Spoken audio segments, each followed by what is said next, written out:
नमस्कार सर्वांना. नुकताच एस-एस-सी जी-डीचा फिजिकल आणि मेडिकलसाठी जी मुलं क्वालिफाय झालेली आहेत, त्याचा रिझल्ट लागलेला आहे. म्हणजेच रिटर्नचा रिझल्ट लागलेला आहे.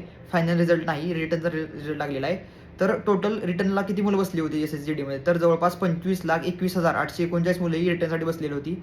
त्यातील मेल कॅन्डिडेट हे त्यांनी 3.5 लाख मेल कॅन्डिडेट सिलेक्ट केले आहेत, ज्यांना फिजिकल आणि मेडिकलचं एक्झाम होणार आहे त्यांची.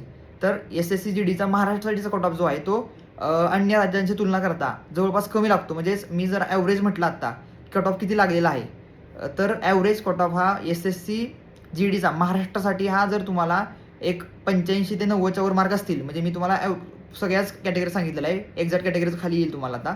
तर जर तुम्हाला 85-90च्या वर मार्क असतील, तर तुम्ही ह्यासाठी क्वालिफाय झालेला आहात मेडिकलसाठी आणि फिजिकलसाठी. तर जी मुलं पोलीस भरती तयार करतात महाराष्ट्रातील, त्या मुलांनी एस-एस-सी जी-डीचे पण एक्झामसाठी फॉर्म भरा. 2026ची एक्झाम ही फेब्रुवारी-मार्च 2026मध्ये होईल. ठीक आहे. तर ज्या मुलं ही फिजिकलसाठी क्वालिफाय झाले त्यांनी आता ग्राउंडची तयारी करा. मुलांसाठी 5 किलोमीटर 24 मिनिटात पळायचं असतं आणि मेडिकलसाठी पण तुम्हाला त्या कंडिशन आहेत. त्या तुम्ही बघून घ्या कोणत्या आहेत.